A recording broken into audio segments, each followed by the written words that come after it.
요한복음 11장에 나오는 내용은 다른 복음서에는 나오지 않는 내용입니다. 요한복음을 이해할 때 가장 독특한 것 중에 하나는 요한복음의 내용을 공간복음의 그릇에 담을 수 없다는 겁니다. 공간복음을 옆에 놓고 요한복음을 비교하면 이게 비교 대상이 되지를 않습니다. 그것 중에 가장 큰 모습 중에 하나가 이 오늘 본문입니다. 공간복음에도 나사로는 나옵니다. 특별히 누가복음 16장에 나사로라는 거지가 나옵니다. 근데 여기에 나오는 요한복음 11장에 나오는 나사로는 거지가 아닙니다. 옛날에 그런 일이 있었습니다. 아주 우리 딸내미가 어렸을 때인데 아빠, 이 거지 나사로가 있었는데 요한복음에는 여동생이 둘이 있고 또 이렇게 집도 있는 거로 나오는데 이게 어떻게 된 거냐고, 같은 나사로냐고 다른 나사로냐고 그 딸내미가 물어본 적이 있습니다. 예? 그래도 기특하죠. 나사로가 하나 이상이라는 것을 알았다는 거.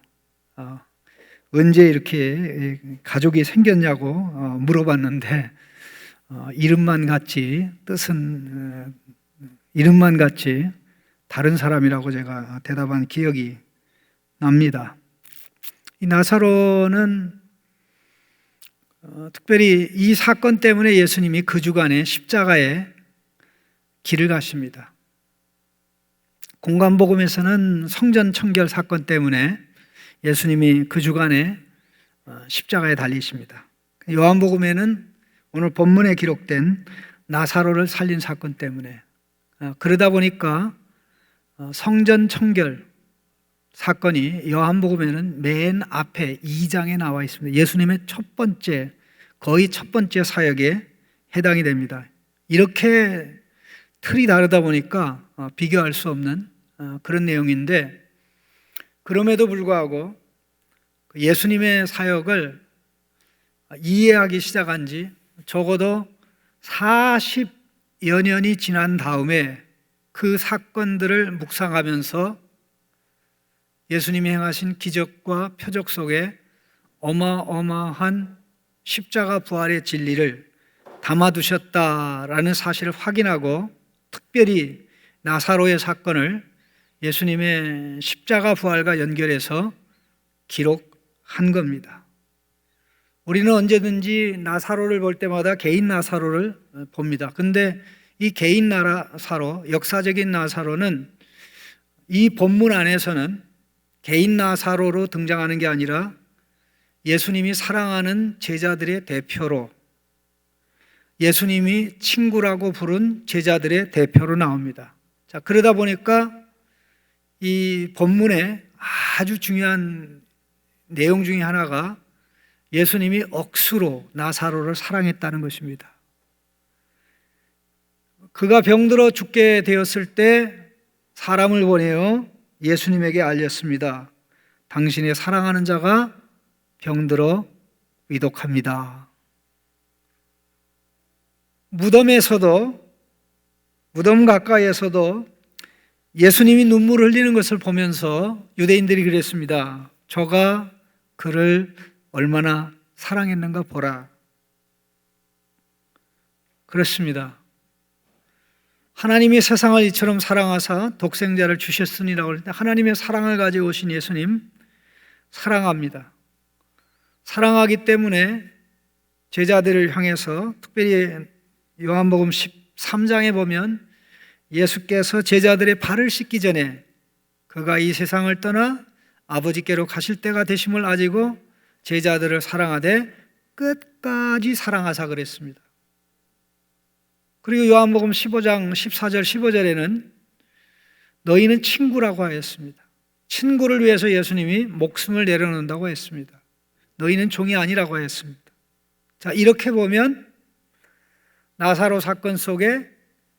나사로라는 사건 속에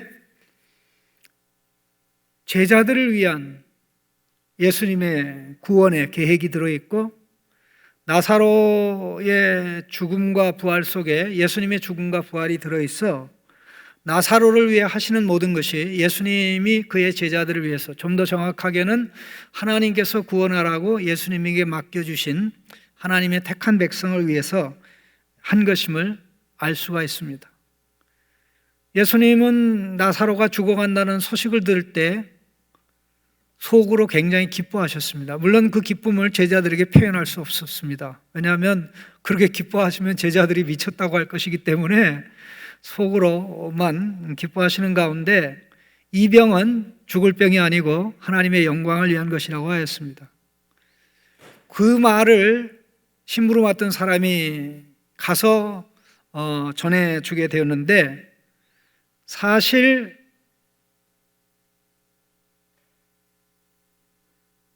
심부름 맡던 사람이 가자마자 나사로가 죽었던 것입니다. 예수님이 뻥친 겁니까? 죽을 병이 아니라 하나님 영광을 위한 것이라고 하는데 죽어버리고 말았습니다. 예수님은 서둘러 온 것이 아니라 이틀을 더 유예했습니다. 그러다 보니까 나사로가 있는 곳으로 왔을 때는 이미 나사로가 죽은 지 하루도 아니고 이틀도 아니고 3일도 아니고 넷째, 죽을 사에 해당되는 나흘이 됐습니다. 나흘 정도 되면 이제 죽음을 돌이킬 수 없는 것이죠. 중국 사람도 숫자 4자를 싫어하고 한국 사람도 숫자 4자를 싫어합니다. 그래서 이 엘리베이터에 보면 4자 대신 F를 갖다가 붙이기도 합니다. 죽음은 돌이킬 수 없는 거죠. 근데 그 시간에 맞춰서 예수님은 제자들과 함께 오셨습니다. 친구 나사로가 잠들었으니 깨우러 가자. 죽음에 잠드는 것을 염두에 두고 말씀했는데 예수님의 제자들은 아파가지고 신음하는 가운데 의식을 잃었나 보다. 그러면 다시 예수님이 일어나라 하면 일어나겠구나 하고 생각을 했을 때, 야, 죽었단 말이야, 죽었단 말이야. 그렇게 예수님이 제자들의 생각을 교정하셨습니다. 이제 현장에 도착했습니다. 예수님이 전가를 보냈습니다. 내가 이제 베다니로 간다. 예수님이 온다는 소식을 듣고 마을 밖으로 뛰쳐나온 자매가 있었습니다. 마르다입니다. 마르다가 예수님에게 항의합니다. 예수님, 그럴 수 있습니까? 그럴 수 있습니까?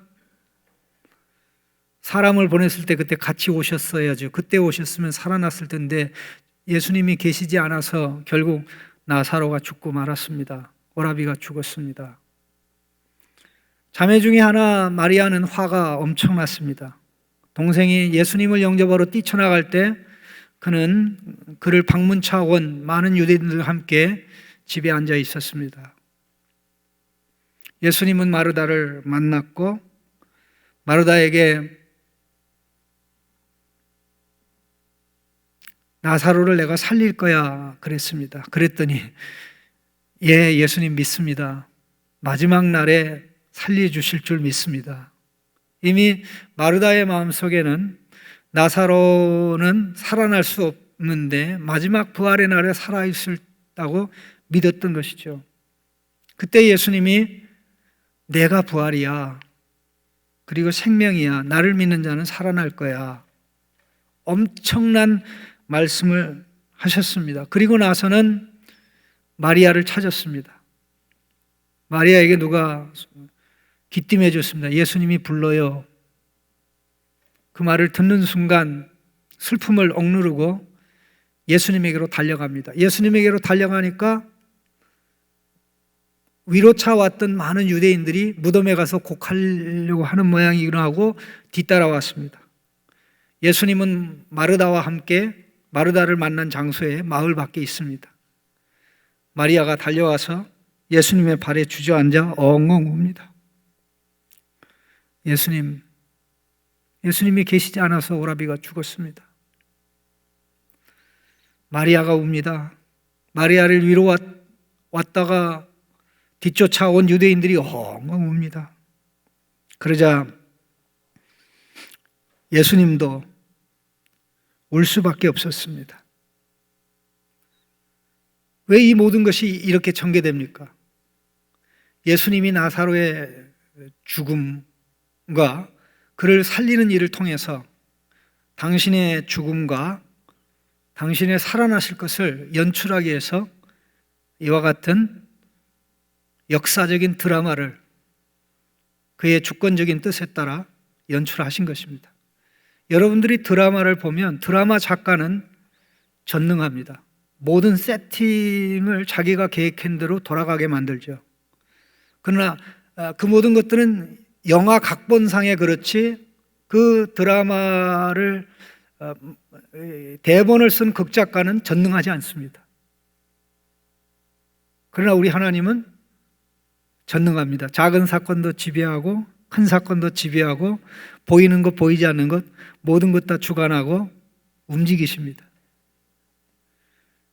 우리가 그분을 믿는 거예요. 그래도 힘이 없어요? 안 믿으니까 그런 거죠. 안 믿으니까 그런 거예요. 예수님은 이제 당신의 의도를 표출하기 시작합니다. 사람들은 어찌할 수 없어서 울고만 있는데 예수님은 죽음에 대해서 무엇인가 하겠다고 작정하셨습니다. 그들과 함께 울었지만 우는 것으로 끝난 것이 아니라 죽음을 끝장내겠다고 예수님 표시하셨습니다. 33절 같이 읽겠습니다. 예수께서 그가 우는 것과 또 함께 온 유대인들이 우는 것을 보시고 심령이 비통히 여기시고 불쌍히 여기사. 여기 비통히 여기고 불쌍히 여기사 이 두 단어는 굉장히 중요합니다. 여기 비통히 여긴다는 것은 죽음에 대한 슬픔을 표현하는 것이지만 예수님의 이 표현은 단지 죽음에 대한 그 슬픈 표현을 넘어서 죽음에 대한 분노와 질책입니다. 실제로 이 단어가 신약 성경에 한 5번 정도 사용되는데 오늘 본문 말씀 빼놓고 마태, 마가복음에는 이 단어가 무슨 뜻으로 쓰이냐 하면 엄히 책망하다라는 뜻으로 쓰입니다. 예수님의 이 분노야말로 죽음에 대한 책망입니다. 죽음, 내가 너 끝장낼 거야. 죽음, 내가 너를 죽이고 말 거야. 18세기에 존 오웬이라는 청교도 목사가 있습니다. 그분이 쓴 책에 정말 지금도 유명한 책이 있는데 그 책의 이름이 Death of Death in the Death of Jesus Christ. 화면에 지금 써봐요. The Death of Death in the Death of Jesus Christ. 영어로 써보세요. The Death of Death in the Death of Jesus Christ. 예수 그리스도의 죽음 안에서 죽음의 죽음이란 책입니다. 그걸 가장 잘 보여주는 사례 중에 하나가 바로 오늘 본문입니다. 죽음, 내가 너를 끝장내고 말 거야. 어떤 사람은 단 한 번도 어느 누구도 이런 각오를 해도 이 결의대로 이룬 적이 없습니다. 여러분 특별히 중국의 무협지들을 보면 주제가 항상 똑같죠. 언제 봐도 똑같아요. 억울하게 비명 행사하는 가족, 아버지가 그렇게 죽거나 형제가 그렇게 죽을 때 자기는 어린 나이에 그걸 보면서 내가 무예를 닦아가지고 저 원수를 다 도륙하고 말 거야. 그렇게 이야기를 하고 이제 돌을 닦는 데 가서 무술을 익혀서 이제 그 사범님의 인정을 받고 이제 그 원수를 찾아 나서죠. 그러다가 자기가 죽는 것은 나오지 않습니다. 그렇게 하면 드라마가 안 되니까. 네? 뻔한 거 아닙니까? 그런데 그런 게 나와도 죽음 자체를 죽이겠다고 찾아나는 그 용사나 무사나 그런 사람은 등장하지 않습니다. 모든 사람이 다 죽음 앞에 체념합니다. 분노하더라도 죽음은 어쩔 수 없는 거야. 죽음은 공평해. 그렇게 얘기하지 않습니까? 부자도 죽고 가난한 자도 죽고 배운 놈도 죽고 안 배운 놈도 죽고 잘난 사람도 죽고 못난 사람도 죽고 나쁜 사람도 죽고 착한 사람도 죽고. 그런데 예수님은 나사로의 죽음을 두고 하나님의 택한 백성의 죽음을 끝내겠다. 끝내고 말 거야. 끝내고 말 거야. 하고 결의를 다짐하고 나사로의 무덤으로 가신 것입니다. 어느 문명이 죽음을 해결하지 못했습니다. 어떤 인물이 죽음을 해결하지 못했습니다. 어느 누구도 죽음을 해결한 적이 없습니다. 기술도 AI의 첨단 기술도 앞으로 해결하지 못할 것입니다. 죽음이 자연현상이면 해결하겠지만 죽음은 자연현상이 아니라 죄에 대한 징벌이기 때문에 문명, 문화, 기술로 해결이 되지 않습니다. 만일 죽음 문제가 문명, 문화, 기술로 해결이 된다면 하나님이 큰 실수하신 겁니다. 하나님이 예수 그리스도를 이 땅에 보내서 십자가의 길을 가게 하신 것은 그야말로 큰 실수입니다. 왜요? 사람의 죽음을 해결할 수 있는데 하나님이 아들을 보내서 죽게 하셨으니 얼마나 그 대실수입니까? 여러분 착각하지 마세요. 문명, 문화, 기술이 죽음을 해결하지 못합니다. 세상의 모든 걸 다 갖다 합쳐도 결코 안 됩니다.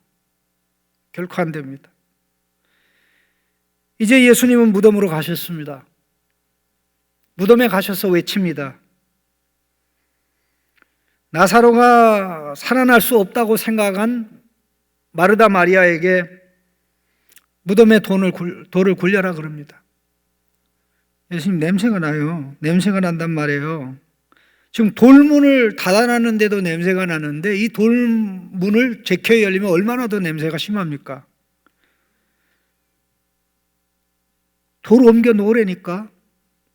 믿음의 영광 본다고 하지 않았어? 사람들의 도움 받아서 돌을 옮겨 놓습니다. 예수님이 기도하고 외칩니다. 나사로야 나오너라. 43절 여기 주목해 보시기 바랍니다. 큰 소리로 나사로야 나오라 부르시니, 여기 부르다라는 단어가 고함치다라는 단어입니다. 꼭 메모해 놓으세요. 고함치다. 고함을 치는데 큰 소리로 고함친 거니까 이게 하이 가장 높은 옥타브에 또 옥타브가 하나 더해진 거죠. 목소리 누가 제일 큽니까? 한번 외쳐봐요.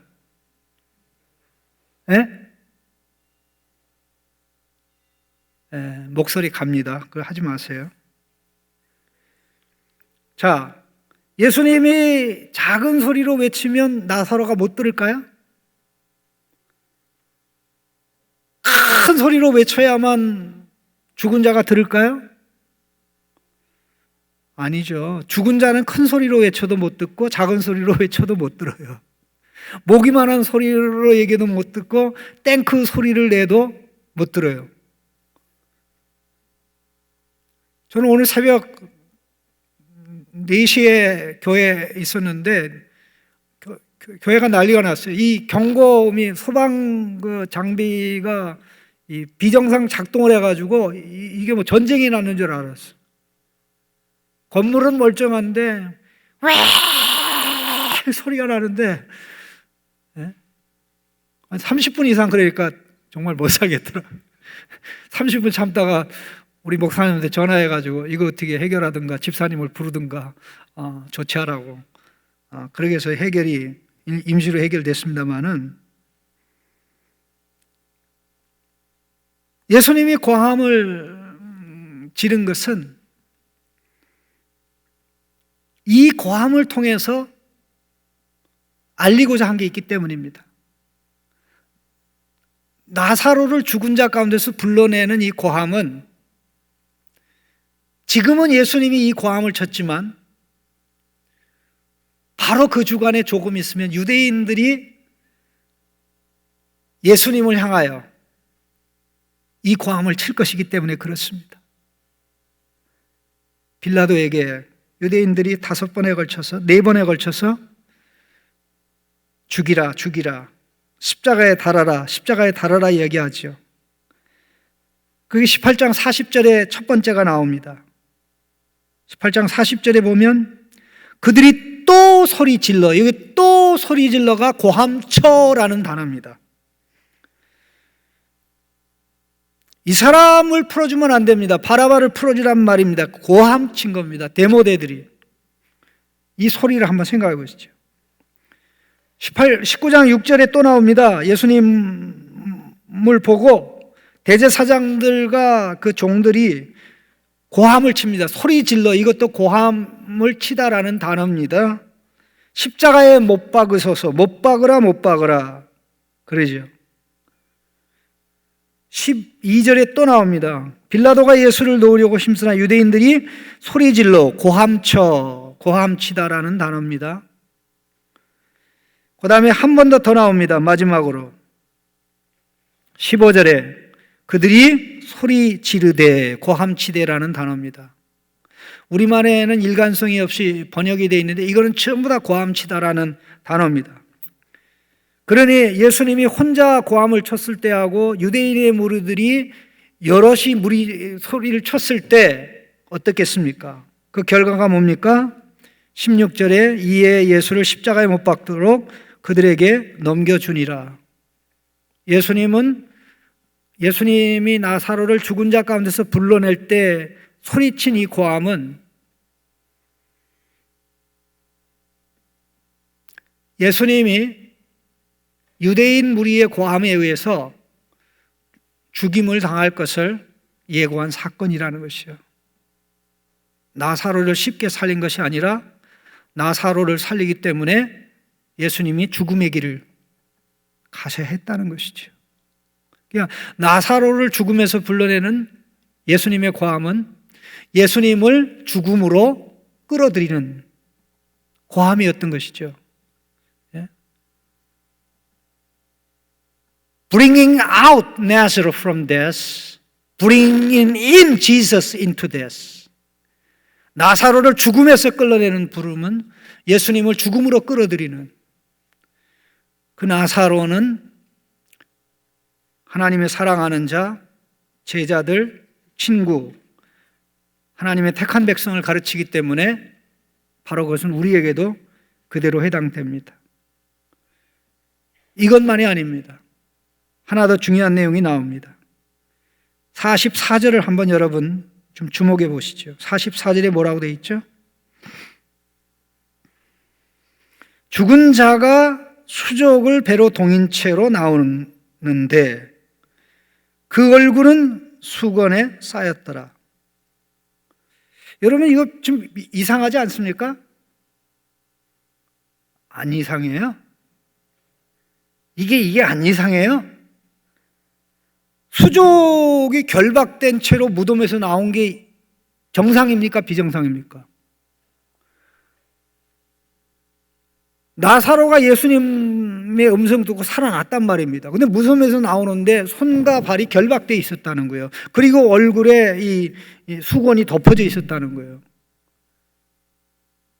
나사로 살릴 바에 그냥 나 살아나는 즉시에 그냥 이 나사로 손과 발에 있는 게 이게 우지삭, 예? 이게 나오면 얼마나 좋아. 그럼 무덤에서 이제 밖으로 나올 때 얼마나 쉽게 나올 수 있어요. 요 결박이 풀려졌으면 얼굴에 수건이 있을 필요가 없죠.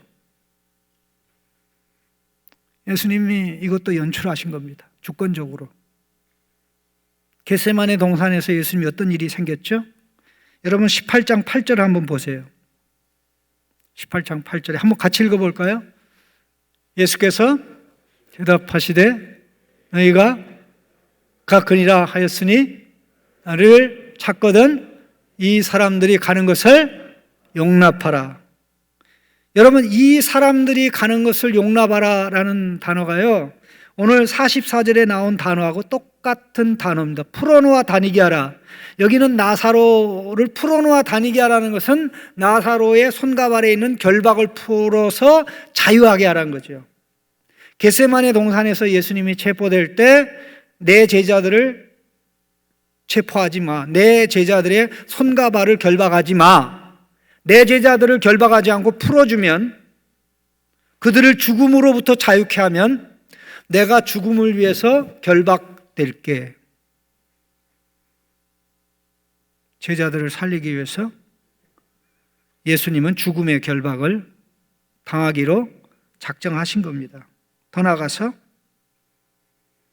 수건, 예수님이 십자가에 달려 죽으시고 이제 무덤에 장사 지낸받을 때 예수님의 얼굴에 수건을 씌웠습니다. 바로 오늘 본문에 언급된 죽은 자의 머리에 씌우는 수건입니다. 놀라우시죠? 그리고 예수님이 부활하실 때, 제3일에 부활하실 때 예수님을 감쌌던 그 옷과 예수님의 얼굴을 가렸던 이 수건을 분리해 놓고, 특별히 이 얼굴을 덮었던 수건은 아주 예쁘게, 아주 가지런히 챙겨서 접어 놓았습니다. 왜 그랬을까요? 나사로의 얼굴에 있던 수건을 제거한 것은 나사로가 살아났기 때문에 제거한 것이죠. 예수님이 그걸 통해서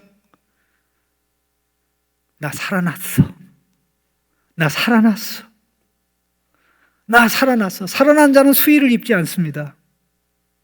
네? 살아난 자가 수의 입고 다니는 거 봤어요? 그 수의, 누가 어떤 사람이 시신을 도둑질해 가면 시간도 없는데 수의를 다 벗기고 옷 입히고 합니까? 아니잖아요.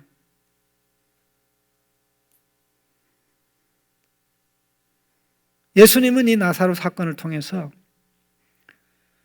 우리에게 생명 주기 위해서 당신이 죽으셨고, 우리가 가져야 될 생명이 영원한 생명이기 위해서 죽은 자 가운데 부활해서 오늘 우리가 예수를 믿는데 예수님의 부활 생명을 가지고 있기 때문에 예수님을 믿는 겁니다.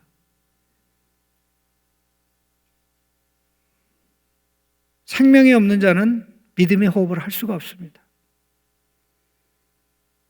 예수 생명이 있기 때문에 믿음의 호흡을 하는 것이고, 이스라엘 백성이 애굽에서 나와서 광야 생활을 하고 가나안 땅에 들어가기까지 만나를 먹었던 것처럼 예수 생명을 가진 자들은 어떻게 삽니까? 예수 생명을 먹고 마셔야만 삽니다. 예수님이 나의 음식, 예수님이 나의 음료수. 여러분, 코카, 콜라, 사이다, 판타, 그다음에 그 스프라이트 뭐 등등 이것저것 다 좋아해가지고, 너무나 좋아해가지고 이 피를 뽑으면 이 안에 콜레스테롤이 그냥 잔치를 하고 있는 친구들이 있는 줄로 압니다. 예수님을 음료수로 마셔야 우리 우리 혈관 속에 예수 생명의 기운이, 이 거룩한 콜레스테롤이 넘칠 텐데 그건 하나도 없는 지체들이 있는 게 아닌지 한번 돌아봤으면 좋겠습니다. 콜라 사이다를 더 좋아합니까? 예수님을, 우리의 영원한 음료수 예수님, 영원한 음식 예수님을 더 좋아하십니까? 만나 없이 이스라엘 백성 살 수 없었듯이 예수 생명이 춤추고 잔치하고 노래하고 활기 넘치게 이 세상, 죽음의 세상 두렵지 않고 어떤 상황에서도 좌절하지 않고 모든 장애물을 극복하며 살아갈 수 있는 힘은 예수님을 먹고 마심으로 옵니다. 오늘 우리는 예수님만이 나의 생명입니다. 예수님만이 나의 생명, 예수님으로 살기를 원합니다. 예수님을 먹어야 힘이 나고, 예수님을 마셔야 힘이 나고, 예수님을 먹어야 인생의 갈증이 해결되고, 예수님을 마셔야 인생의 굶주림이 해결되는데, 내가 기진맥진하고 살아가는 것은 예수님으로 먹고 마셔야 되는데 마시지 못해서 그렇습니다. 오늘 우리가 성찬에 참여하는 가운데 고백하기를 원합니다. 예수님으로 인해서 살기를 원합니다. 그래서 오늘 성찬에 참여합니다. 예수님이 우리에게 주신 생명, 싸구려 생명이 아닌데 귀중한 생명인데 이 귀중하게 고결하게 살아가기 원해서 이 성찬에 참여합니다. 그런 은혜가 여러분들에게 있기를 간절히 바랍니다. 기도하겠습니다.